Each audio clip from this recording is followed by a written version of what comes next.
Noodlz ain't no simple soup, nah. Swirling on my fork with all the wisdom you scoop. But from the mind of my favorite, it's a savory loop. Hey, in this bowl of knowledge, every slurp I recoup.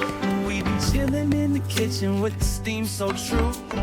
Crafted by a genius, every spoonful's a clue. Into life, into love, in the broth thought stew. And I'm just sitting here wondering what's the next breakthrough. Welcome back to Noodlz Bowl. Today the topic is One Piece again, but this arc that we're discussing today is Sabaody all the way to the Summit War arc. And boy, if you've seen the thumbnail, you already know how crazy this Noodlz Bowl is finna be. First, us getting to Sabaody is just magical in its entirety. We eventually meet Cammy, and we also eventually meet Hachi. I like how when they see Cammy, like one of the first official kind of mermaids that they see, they forget all about Frankie's quote unquote mom, that other mermaid with the little girl that we saw like way back when in Water 7. Like, it's just funny how they completely brush her off like, oh, I've never seen any mermaid before this. Personally, I think Nami is a way better person than me, because she ends up forgiving Hachi for what he did with Arlong. I would have let his bitch ass ride in that I would have let him ride in that cage. Me personally, I cannot forgive Hachi for what he did. It's just, bro, if I am feeling enough pain to want to take a knife and stab myself in a shoulder because a tattoo of the person who like betrayed me and put me through all those hardships is right there, and I stabbed that, how much pain I am from just him being on my shoulder, or just like the knife that is now in my shoulder. Like, if anybody is willing to put me through that, I won't forgive them, bro. So Nami just has that like leg up on me. I find it funny, bro. Sanji and Brook are like tied for my favorite characters. And it's just like this arc where we get a lot of closure on certain things, and it's not even really closure. So every Straw Hat has a poster like of being wanted at this point, and Sanji's is just fucked, right? To the point where it's a random dude who looks like the person on Sanji's poster. It's supposed to look like Sanji, but like a weird knockoff Temu version of Sanji.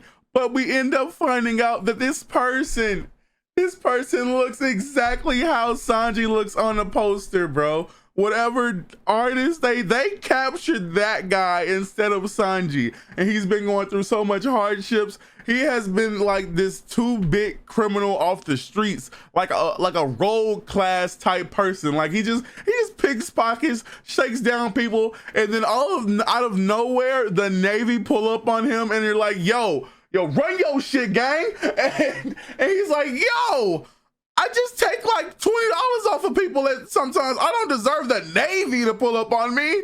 And it's funny because after that whole little debacle, Sanji kicks the shit out of him so badly, to the point that it has like a handsome Squidward moment of him like slamming the door in Squidward's face. It has that same effect on him, and it makes him handsome.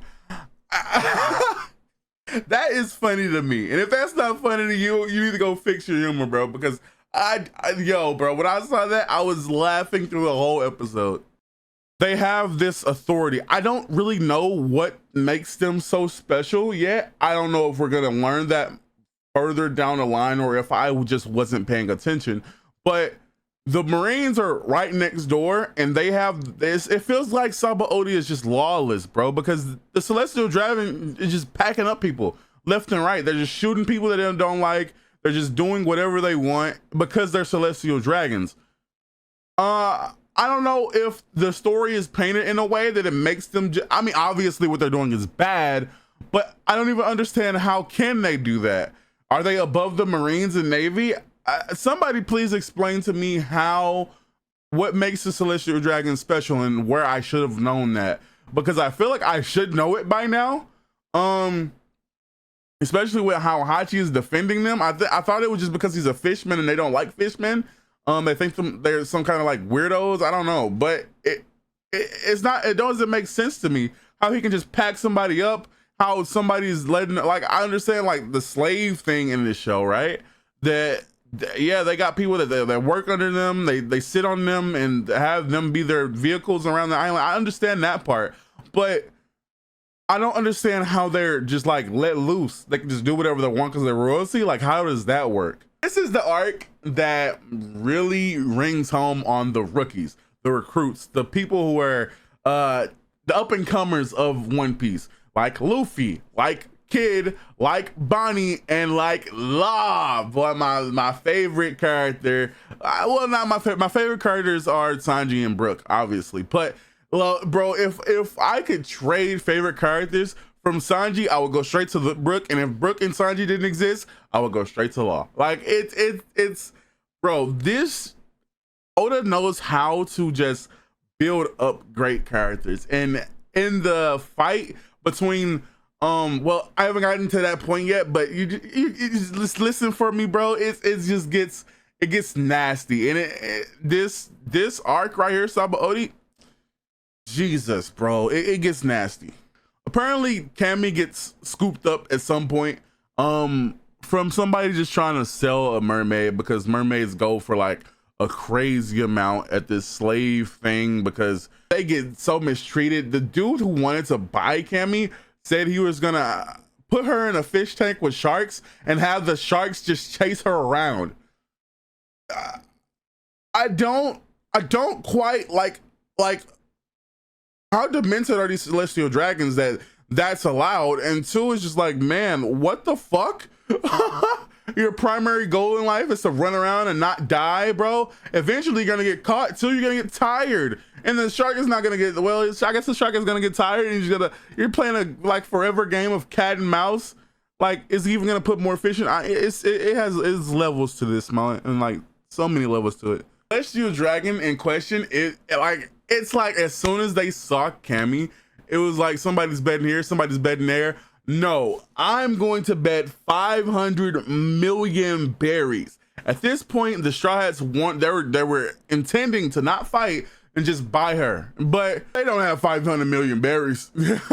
Nobody has 500 million berries. As a pirate, bro, 500 million berries is insane. Like, I don't even think Whitebeard at this time had 500. We probably had people who could give him 500 million berries, but like 500 million berries, bro. I feel like if it got down to it, he would have given 1 billion berries if another celestial dragon would have matched his bet or something. It's crazy. Luffy ends up crashing through the wall or something in crazy Luffy fashion. He always does some out of pocket shit. And he's like, oh shit, there's Cammy, I'm finna go get her. And the Straw Hats are trying to stop him, but they're also like, if shit get wild and wacky, we the Straw Hats, so we down to get, yeah, we down to clown gang. Hey, if our captain go up there and start a ruckus, hey, we here to back his ass up. That's law right there. That's what we gonna do. And it gets to a point where this all escalates, and the celestial dragon sees Hachi. He shoots Hachi for being, I'm certain, just for being a fishman and touching him or whatever he did. And Luffy, oh my god, this is one of Luffy's like aura moments, bro. Luffy has a lot of aura moments in his show that just makes it like known to why Luffy is their captain and why they respect Luffy so much. Because even Hachi is like, yo bro, that's a celestial dragon, bro, don't do it, bro, I don't want you to do it, bro. And Luffy said, all right, boom, like straight punches the celestial dragon through stairs, like through the fucking flooring in the floor. It's just like, damn. And everybody that knows that's the celestial dragon is like, I know he's Luffy, right? I know that's a pirate, but did he just mink a celestial dragon, bro? What? It comes to a point where the Straw Hats have to mink everybody in there, because like they have guards. They have guards on standby that just don't care about them doing wrong because they're celestial dragons. I don't understand it, but eventually I will. I'm assuming. Anyways, the celestial dragons guards get minked by the Straw Hats. Everybody in the Straw Hats just mix them. They're eventually surrounded, and it's like this big brawl. The top 3 up and coming captains versus the Navy, and obviously the top 3 just like, oh my god, they mixed the fuck out of the Marines. We get to see Rayleigh at this point, and we also get to see Kizaru. I think this is our first time seeing either one of them, and bro, that's our first time getting a real look at hockey. At this point in me watching the show, I have no idea what hockey is, but at the point that I am now, I'm a little bit past the time skip, so I know a little bit more about hockey than I should, but at the same time, it's like, I don't feel like it's a difference. We see our first instance of Conqueror's hockey, and Conqueror's hockey is the coldest shit ever. You just looking at several people and you're controlling it to this mat. It's like a shotgun with your eyes almost, and it's like a shotgun to the soul almost. It's the coolest shit. I'm not gonna lie. Out of all the power scaling and things that I've seen in other anime, Ki, Nin, hockey is fucking hard, bro. Like, imagine like this dude thinks he's tough because he's big and strong, and then he walks into you like, what the fuck you gonna do, punk? And then you look at him, he falls to his knees. Yo, that shit would be hard. You know, you'd be like, yo, like you don't even say shit. You just look at him and he falls, he faints. That is the hardest shit like I've ever seen in anime. Anyways, before I start talking about Kizaru and all the fuck shit he does, these guys, the big three, bro, before they even mix them, they have one of the coolest walkouts. One of the coolest walkouts since Luffy and his gang did at Arlong Park. This walkout that Kid, Law, and Luffy do is just, bro, that Luffy has these aura moments. I feel like the more I talk about this show in these Noodlz Bowls, the aura moments that Luffy has is just unmatched by anybody else in this show. And the only other times is by another Straw Hat, like Sanji doing some cold shit or Zoro doing some cold shit. Even right now, I'm watching, I think at the point that I am now, I'm in Punk Hazard, and I'm gonna talk about that in Noodlz Bowl. Like, wait, I'm not gonna mix up the episodes and arcs, but Usopp has a moment, and it's really cool. I tried to downplay it in a moment, but after I started thinking about it, it was really cool.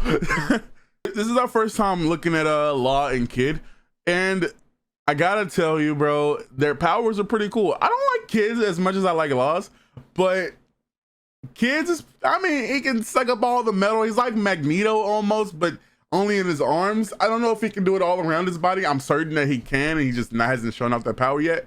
And we're probably gonna get a better look at Kid. But for right now, I feel like the leader in terms of like powers and cool is Law. It has to be Law. It's just his room shambles. That shit is crazy.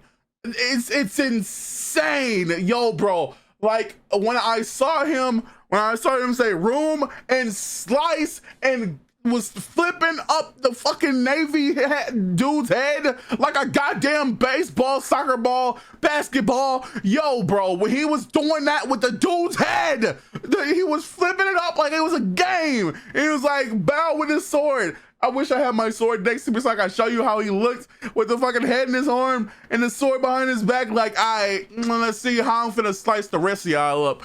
Yo, bro. Yo, bro. If I did not have a favorite character at this point, Law would have been my favorite character. Like, hands down, he would have been my favorite character. Like, the coolness factor was just off the charts, bro. Eventually, this big brawl, they have to send an admiral in, and Kizaru is the admiral that they have to send in. And because of the Celestial Dragons, which it seems like they have their own personal guard unit, and they have admirals, they have fucking admirals, Navy admirals on their side at a speed dial type vibe, bro. I put it in admiral, bring your ass, like, bro, huh? Like, it's funny to me. I just want to know the importance of Celestial Dragons, because at this point, it didn't make sense to me, and now that I'm further, it still doesn't make sense to me how like Celestial Dragons like have this their own gravitational pull, their own aura in itself. It's like, I bro, like, who are you? I kind of get it. I think I get it in the sense of I understand how important the Celestial Dragons are. I just don't know why. I don't know what their social standing. I know their royalty, but I don't understand like why do they matter so much? You know, they're a lineage of something, but I don't know what the lineage is. Anyways, these people, bro, they are having an all-out war. The Straw Hats are fighting Sentamaru, or I don't know if that's his name or not, but they're fighting the dude with the axe. They're fighting Kizaru. I mean, they're all just like fighting. They're all brawling. Kizaru's picking on the card reader. I don't remember the card reader's name, and I'm not gonna search it up to remember what the card reader's name. You know, the person that puts up tarot cards and like, I'm not gonna die today.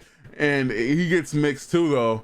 He definitely still gets mixed. I don't think he dies, but he does get mixed.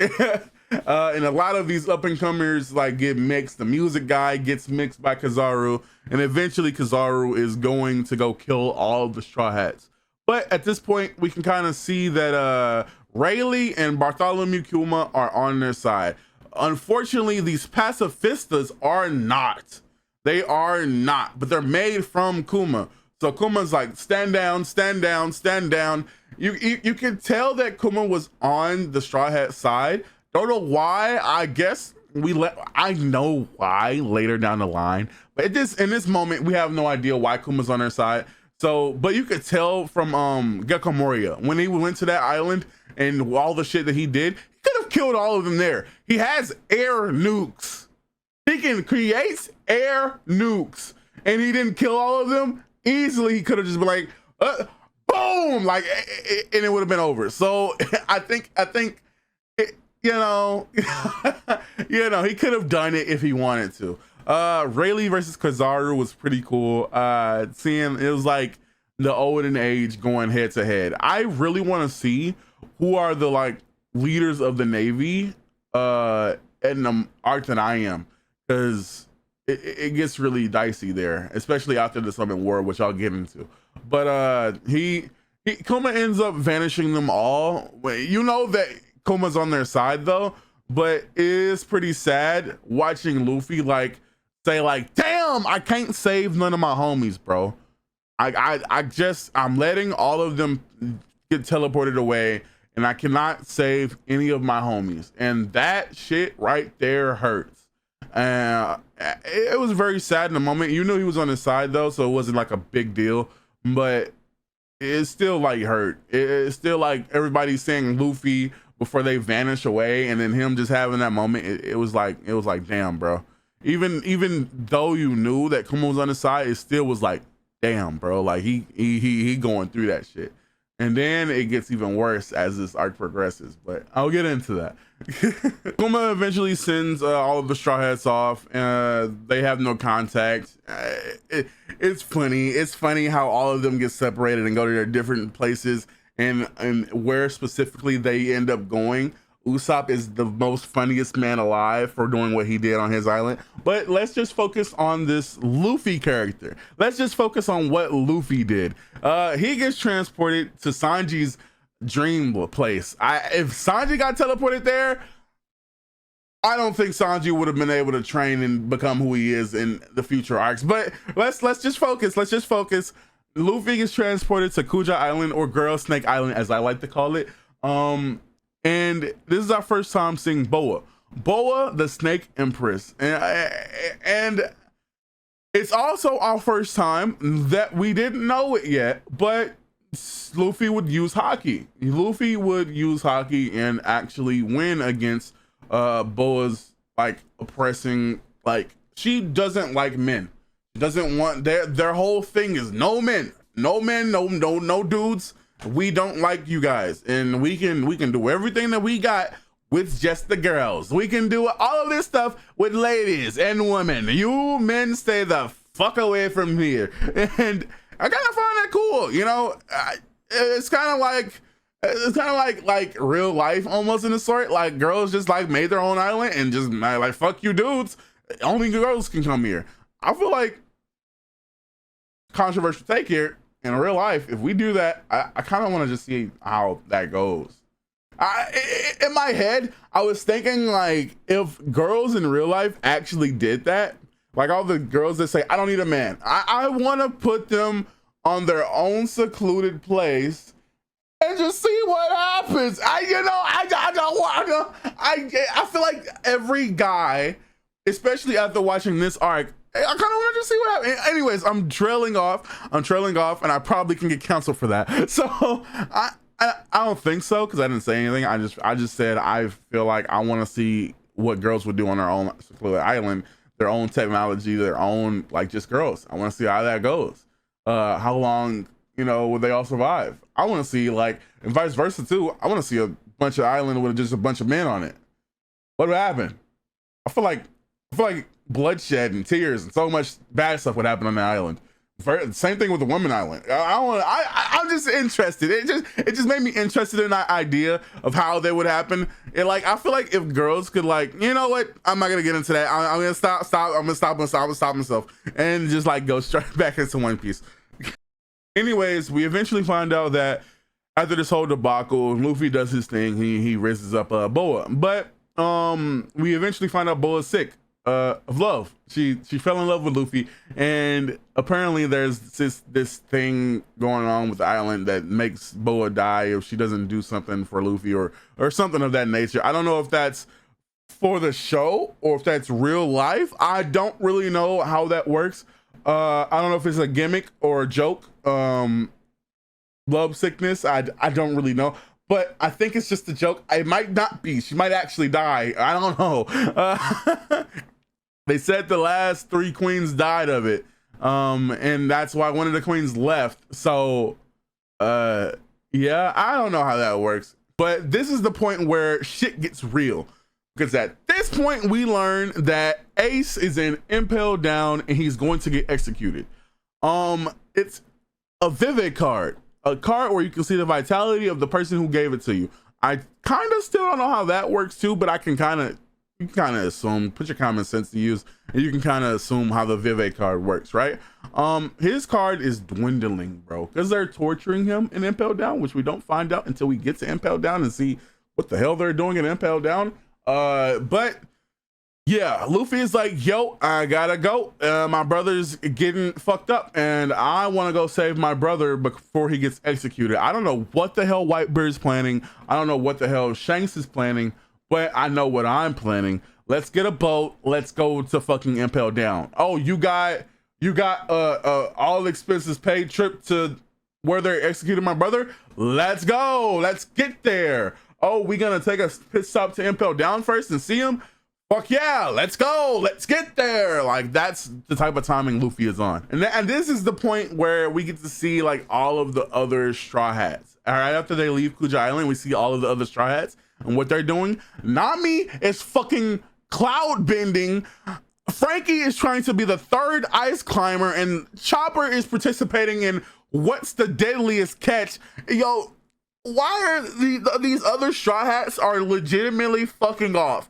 Usopp is the only person that is fucking hilarious, because in all of this bullshit, in Impel Down in the Summit War, Usopp is getting fat as fuck.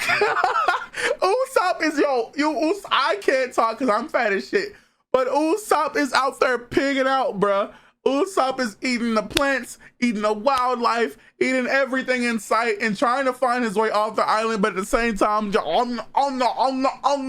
eating everything. And I find that absolutely hilarious. I'll be honest, the first thing that we see in Impel Down is Captain Buggy. This dude, Captain Buggy, has one of the weirdest come up stories in all of One Piece. I truly wish to see Captain Buggy in the New World, because I just want to see where this all, like, what happened, bro. But let's focus back on this. Captain Buggy, I didn't care when I saw him again. It's a lot of reoccurring faces I just didn't care about. Like Hachi, it took me a while to even realize who Hachi was, because I skimmed through East Blue. I watched the movies, bro. Because I watched One Piece from episode 1 all the way, all filler, all of those things, all the way to episode 500 before. But I kind of lost myself in that because it just kept going. And at a point, I just started watching ReZero. I started watching Steins Gate. I started watching Erase. I started watching Death Note. Well, Death Note was like one of my first episode animes, but that's besides the point. I lost One Piece, and at that point, it was like Now it's like at literally 1,000 episodes. And yeah, so I re-kept myself up with watching the movies and things of that nature. And I kind of skipped a little bit the filler parts of the anime. Also some important stuff too, because in the movies, they kind of suck in terms of like telling you some key things that you need to know further down the line. Which is why I didn't want to watch Alabasta. I just wanted to watch East Blue so I could like get a refresher course on it. But at the same time, I feel like I should have just watched the anime, because the anime would have not been as good quality, but it also would have told me the things that I needed to know. Why they even put their foot on that barrel, things of that nature. But it doesn't matter, bro. In Impel Down, we end up seeing Captain Buggy again and a bunch of other familiar faces down the line, and I didn't care. But at the same time, it kind of was cool, especially when we see Bon Clay again. Bon Clay is W-Mans. Bon Clay is the best character other than Ivankov. And at least in the Impel Down arc, it gets crucial, and Bon Clay is a necessary chess piece. He's like the knight, he's like the rook, he's like the bishop, he's almost damn near the queen. And I feel like without Bon Clay, there would be no One Piece. I like how Bon Clay was a W-Mans, bro, just like straight W. He was a ride or die, and I love the fact they have this trans land in Impel Down that none of the guards know about because of the tunnel systems and things of that nature. It is like, it's the strongest prison ever to exist. Yet somehow, some way, they have a big trans land in Impel Down that nobody knows about. How the fuck? How the fuck? They even have their thing called demoning away, that certain people just vanish. I wonder how Ivankov like did his like listing, like, oh, I'm gonna take this person, I'm gonna take that person, this person definitely coming to her, like, I wonder how he did that. Anyways, Ivankov is like also a W-Mans, because without knowing that if this was gonna be a good decision or not, he saved Luffy's life. And Luffy is also like, Luffy just has these aura moments. Luffy just has these moments, bro, that just make him a different character in all its entirety, bro. Luffy has a 3% chance to live with Ivankov's healing technique, healing hormones, whatever, right? And the only shot that he has to win, to live, is through sheer willpower alone. And you know our boy Luffy comes out strong. And it's just like, bro, like, obviously he would, because how would the show continue? But it's just like seeing it in these moments, Luffy just being badass, bro. Like, bro, seeing that in real time, obviously the show didn't just drop, so it's not real. You know what I'm saying though? Seeing that, bro, that there's no better feeling. I just smacked the shit out of my mic. There's no better feeling than seeing that. You know, I expected to see a lot of different familiar faces at this point, when we got back to like going to rescue Ace in the final level or whatever. And because at this point we had already seen Mr. 3, 2, Bon Clay, Buggy. I believe we've seen Ivankov before, but maybe we haven't. Maybe I was hallucinating that. He just looked familiar, maybe because I was right over to watch the show, so that he just seemed familiar for that reason. I don't know. This might have been the first time we've seen Ivankov. But you know, the person I didn't expect to see was Crocodile.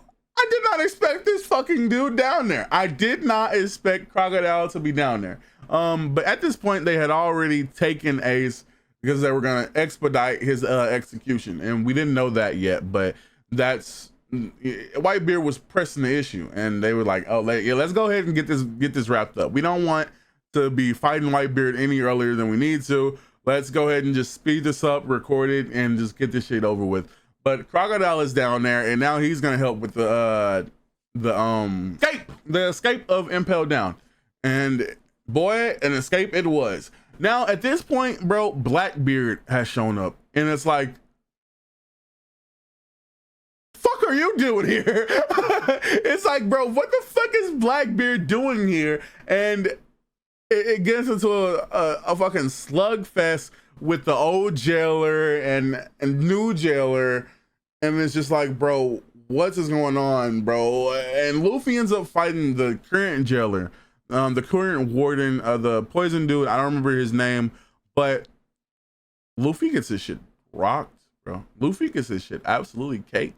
But eventually everybody pulls through. They find the ship and they eventually escape. I feel like I'm missing a lot of things, but at the same time, I want to get to the Summit War expeditiously fast. Bond Clay is the most like W person. At the end of the day, if you don't remember anything from Impel Down, just know Bond Clay is a real fucking stepper. That boy will step through rain, mud, lava, sleet, hell. I mean, lava is probably worse than sleet and hell, but you get what I'm saying. He will step through it all just to save you, because he ends up saving everybody that escaped from Impel Down by impersonating the warden. And bro, it's just like he sacrifices himself. I don't know what the hell they're doing to Bond Clay, or Bond Clay went back to Transland. I think he eventually became the king of it, but I don't know what's going on with that. But Bond Clay is a real deal stepper. That's what you need to know. And we're finally at Summit War, and I just want to say, bro, before I even get into anything, this shit is heart-wrenching, bro. This shit is heart-wrenching. And it's all because of them being fucking kids, that they make the worst decisions of all time. I feel like everything could have been so differently if pride and ego wasn't a thing. But at the same time, I feel like they would not have made it this far if pride and ego wasn't a thing. So with that being said, tsunami from fucking Whitebeard is the first thing that we see in the Summit War arc. And it's like, bro, they pulled up on demon timing. Whitebeard is just like, boom, tremors in the fucking water, conjuring up tsunamis. Aokiji freezes the whole fucking shits. And it's just like this. If you've never seen a war, this is a fucking war. Pirates, Marines, they're all fighting on this ice. Bro, it's just like, bro. And Garp, man. Garp, Ace, Luffy, their whole three-way dynamic. Man, it just gets so heavy at a point. This war is rampaging out. And they have so many tricks up their sleeve. And one of those little tricks up their sleeves was a little fucking 1,000-foot giant called Oars Jr. And he gets slapped by Doflamingo, and that doesn't really resonate with Whitebeard. It makes Whitebeard lose his fucking shit. All this stuff is going on. Luffy is trying his best to reach Ace. Garp and Ace are having this heart-to-heart, bro, and that's just what makes this arc so sad. It's like full of action, but full of sadness, because it's like Garp is like having a moment, bro. Garp is watching his grandson, his actual grandson, and he's looking at his other grandson, his fake kind of grandson, but it's still kind of like, they're like this, bro. They're like this. These three are like this. And Ace is like, bro, just do this shit, bro. Just execute me, because I don't want to see any of the people that I love, any more of them die. At this point, the only person that is quote unquote died is Oars Jr. Because he just gets mixed. They summoned up a wall and all this other shit. And some people are just getting mixed left and right. I mean, Marines are getting mixed. Pirates are getting mixed. Everybody's just getting mixed. And Ace is just like to speed up the process. And Garp is also just like, man, I don't want to. I don't want to. I don't want to kill you. I don't want to kill Luffy. I don't want to kill any of you guys. Honestly, them other pirates, the Whitebeard pirates out there, oh, I'll murk them easy. I'll punch them in they shit. But you two niggas, come on, man. Like, I was supposed to raise y'all and make y'all Marines. Like, I don't understand your roots, Ace. I see his roots down there. My grandson right there running up here. I don't want to hurt neither one of y'all. And it just comes to a point where it's just like, damn. It comes to a point where it's like justice versus family. And man, this arc just rings that home. Justice versus family. Other thing that rings out in this arc is Buggy. Buggy is the supreme gaslight king. Buggy is Captain Buggy. Buggy has proceeded to gaslight the prisoners from Impel Down to treat him as a king. Whitebeard has gaslit him into helping him out, and it's funny. It's just fucking hilarious because it's just like, bro, how did Buggy, this pirate who doesn't even like, I don't think he's even as strong as Usopp at this point. Maybe I'm dragging it, but Buggy is a weak ass pirate. Maybe some of the people from Impel Down can mix him. If they just jump him in, maybe he'll just get mixed. I don't know, but he's gaslight them into thinking he's like this crazy dude because he was on Roger's crew, which actually is a flex. I won't downplay that. If I was on Roger's crew, I'd be flexing the fuck out of that. I don't care if I don't even know how to shoot a gun. I was on Roger's crew, man. Don't play me. Don't play me like I'm pussy. Boy, I was on Roger's crew. What are you talking about? What are you talking about? Like, I do that. But at the same time, it's like, man, Buggy is the weakest person here, most likely. Even when Jinbei, I haven't mentioned Jinbei once. Jinbei is awesome. Jinbei is a fucking cool person. Fishman. He's one of the 7 warlords, but he detested it because he didn't want to kill Ace or sacrifice Ace because he thinks Ace is a cool guy. I gotta say, there's a lot of unexpected things in this arc, and one of them was Whitebeard getting stabbed. I did not expect that dude to pull up and stab Whitebeard, but Whitebeard is just so fucking cool and casual that he said, man, I forgive you. I know why you did it, and I'd probably do it too. So you know what? I'll just take this L on the chin and just like keep it pushing. Like you hurt me, but it didn't really hurt. Eventually confronts Luffy with the help of Ivankov and their henchmen to make this bridge up to Ace. Garp confronts him. He's like, I can't let you go. You can't get through this. And he gets minked by Luffy. The thing here is, there's a lot of things at play that we don't know. And there's a lot of things at play that is like obvious. Okay, bro, we see what's going on. Even Kizaru, even like the leading Navy Admiral, he's like, Garp, are you dead ass, bro? We know that Luffy can't beat you. And Luffy is not that strong. And he just gets one tap by Luffy, and Luffy proceeds to go on to save Ace. Eventually he fumbles around the keys, but obviously the leading admiral's like, yo, you got to just free him in front of me and think I'm gonna let that shit pass? So he breaks the key, but Mr. 3 snuck up there and was a person in the army the whole time playing like a soldier because he didn't know how this battle was gonna play out. So he was just playing up there to see like if he could escape at some point. He ends up making a key and freeing Ace. Ace is free. Let's just focus on that. Ace is free. But bro, if pride is a devil, just like J. Cole said. But let's focus on that point. Ace is free. Whitebeard sees that Ace is free. He thanks Luffy. It's like, I wrap this shit up. We got what we came for. Let's bounce. Everybody, the death of the fallen. Yeah, we salute you guys. We didn't want y'all to die. Even on the Marine side, we salute y'all. Let's get the fuck out of here though. And it's very, very crazy because they were done. It was over. You know, Akainu was trying to stop them. Everybody was trying to stop them. We don't want them to leave with Ace. And they would have succeeded. And no, the pirates would have succeeded in leaving if Ace wasn't a D1 fucking crash out. If Ace didn't say, you know what, I'm finna defend my honor and turn around and fight Akainu and get fucking brutally mixed. Brutally, I mean brutally. The dog was on my fucking leg.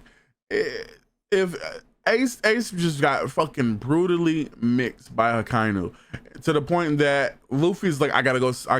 No, Luffy wasn't even doing anything at this point. I think he was trying to pick up the paper, or he was trying to pick up something. Something was trying to get picked up by Luffy, and Akainu saw that he wasn't paying attention and went straight for Luffy. And Ace is like, I have to go save my brother, and he saved him, but it resulted in Ace getting donutted. It resulted in Ace putting a hole straight through Luffy. No, straight through It resulted in a kind of putting a whole, I can't even say it because it's like, man, damn, if Ace just stuck to the fucking plan, all you had to do was follow the damn train, CJ. Fuck, like if Ace stuck to the plan, it wouldn't be a hole in him by Akainu. It wouldn't be a hole in him by anybody. They would have been gone. Ace would have been living. He probably could have joined Luffy's crew, even though my roommate says that would have never happened. But imagine it, like, oh my, like, bro, all you had to do was stick to the fucking plan, follow the damn train, CJ. Fuck is you doing, Ace? Why did you crash out? Like, it just like so many things, like, bro, and it all could have been avoided. But pride is the fucking devil, bro. Pride is the devil, and he just submitted to his pride. Beard is a real one though.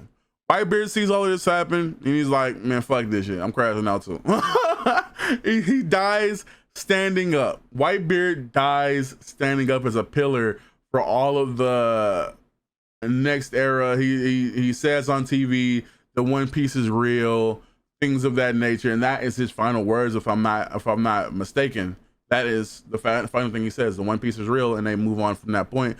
Blackbeard is here now, and we end up finding out that the reason that he was in Impel Down is because he was getting some crewmates. He was getting his crewmates out of the jail, and that's the only reason he became a warlord. He didn't really care about being a warlord to begin with. He just that was his whole thing.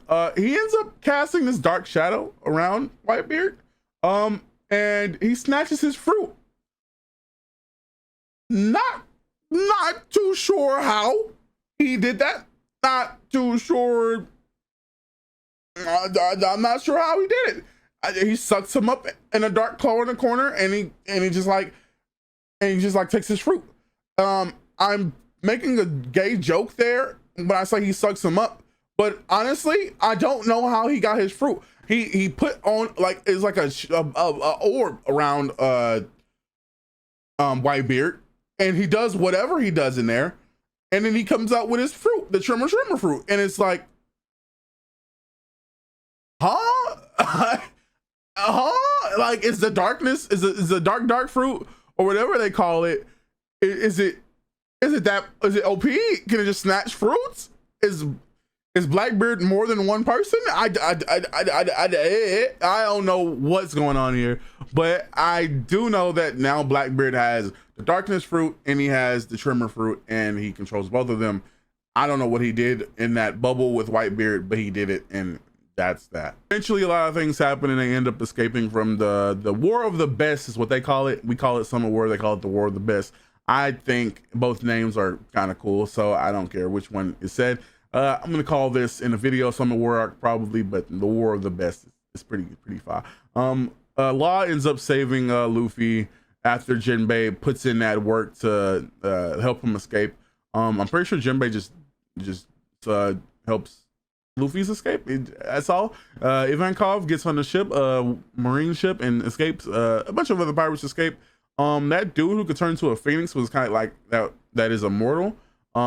I really fuck with him. I fuck with his power. I feel like it should be more of a spotlight on him because he's a pretty cool character. I'm certain that he's gonna come back though, so I'm not even worried about it, but he should have been more dived into. He should have been more in this battle, if I'm being honest.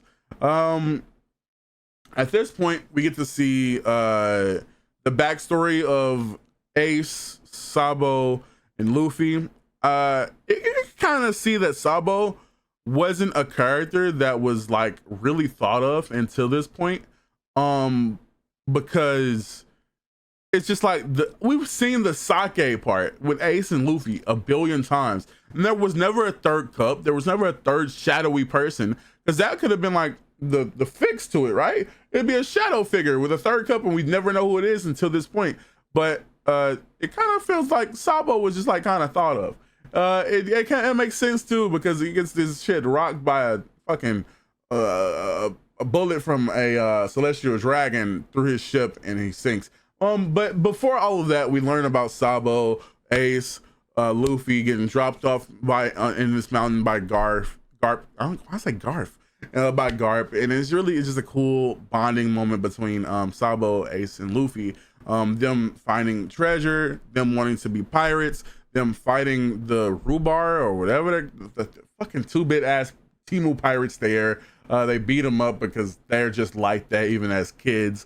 And they just do what they've always done. They just be them guys, man. They're pretending to be pirates. They're just kids doing what they do. They're getting stronger. They meet somebody, I'm certain, that was from Roger's crew or from another pirate set of people, and then he knows a little bit of stuff, and he trains Luffy, Sabo.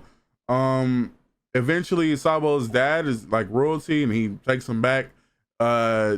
It's this whole little debacle, man. It gets weird, it gets shiesty, but eventually Ace and Luffy make this pact because Sabo just got nuked out of the sea, so they think Sabo's dead.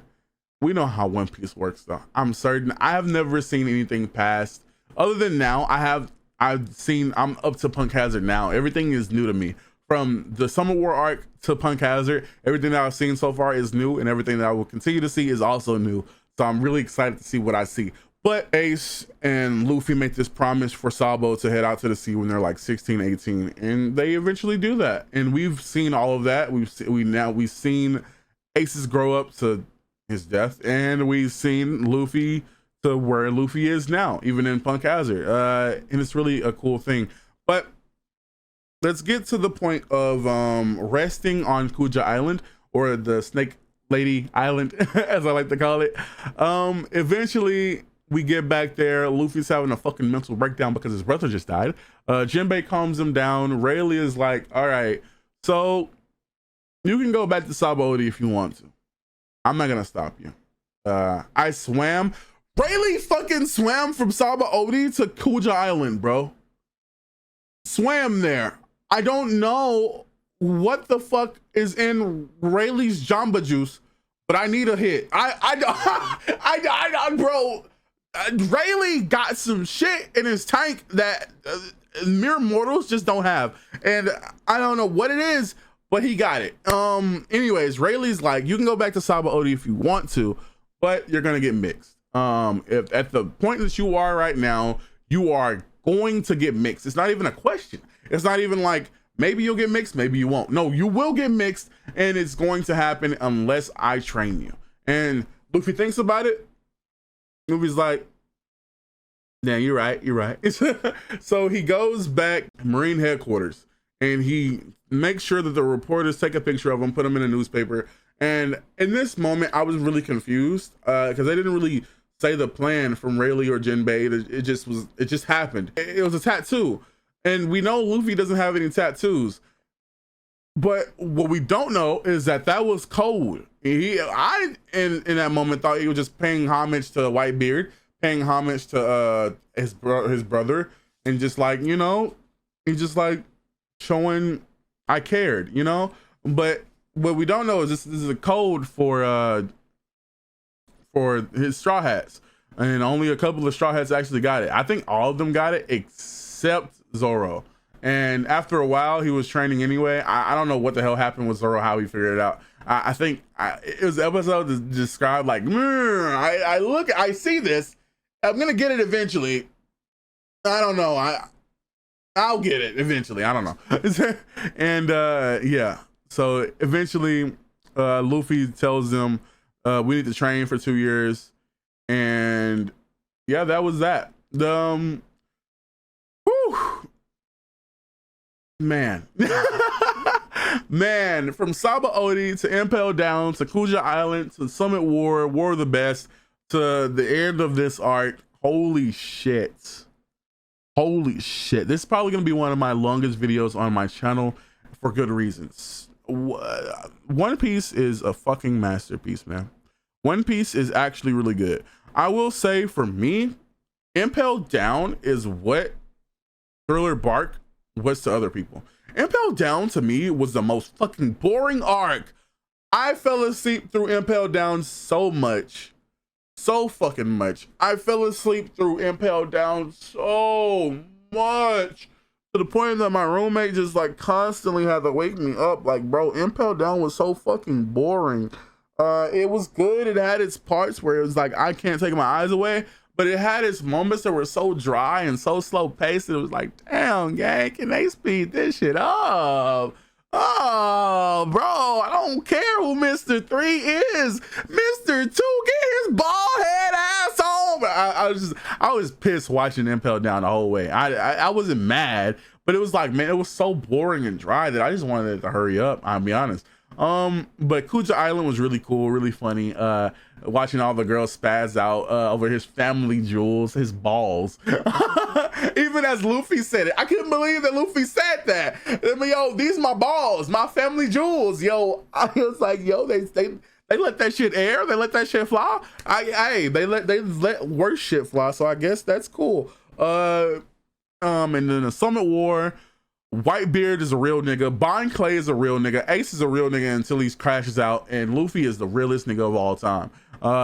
Fighting against people that are so much stronger than you and winning until your brother crash out. I feel like that's a flex.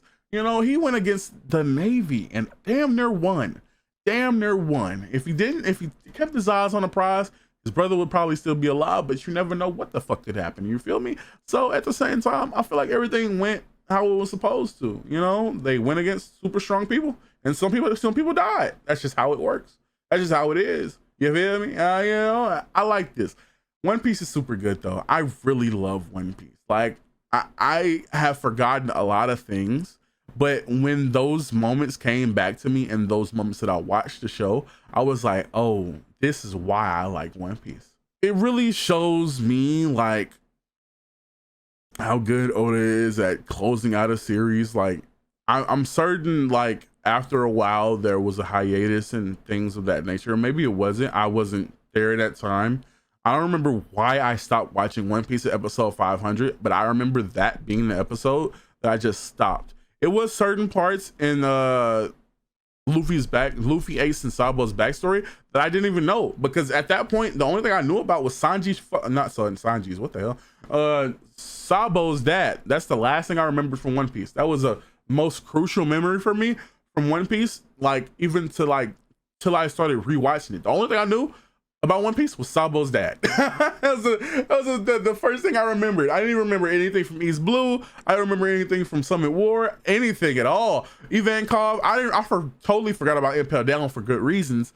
I see why I forgot about Impel Down. I'm probably gonna continue to act like it didn't exist. Thriller Bark, and so many things like about One Piece that I just forgot. And Summit War through Sabaody, or Sabaody through Summit War, however you want to say it, made me re-fall in love with One Piece again. And yeah, at this point, bro, it's just like, man, bro, One Piece is really good at the end of the day. I just want to say that One Piece is damn good. And I just wish Ace didn't crash out, because I really would love to see what they would have done with Ace's character had he not died there. But sadly, we'll never get to see it. The only thing we'll get to see is a hole in his chest, and that sucks. You know, I'm not even making a joke when I say that. I genuinely would have loved to see what Ace would have did, but sadly, that will never happen. Whitebeard is a real nigga. Luffy is a real nigga. Ace is a real nigga. Bond Clay is the realest. You know, Ivankov is also the realest. Jinbei is also the realest, and Law is also the realest. If you leave this video with nothing else, leave it with that. But if you enjoyed this week's Noodlz Bowl, thank you for watching. Make sure you watch some more. I have a playlist of Noodlz Bowls. Subscribe, like. If you've gotten this far, you have to subscribe, you have to like, you have to hit that little bell, because you care about what I tell you. You wouldn't make it this far without caring about what I'm talking about. Come on, you like me. But regardless, I'm gonna make some more Noodlz Bowls. If you have a series that you think I haven't covered, leave it down in the comments, and yeah, I'll cover it eventually. And other than that, I have nothing else to say, but thank you for watching this week's Noodlz Bowl. Hopefully we'll see you in the next bowl, and other than that, peace.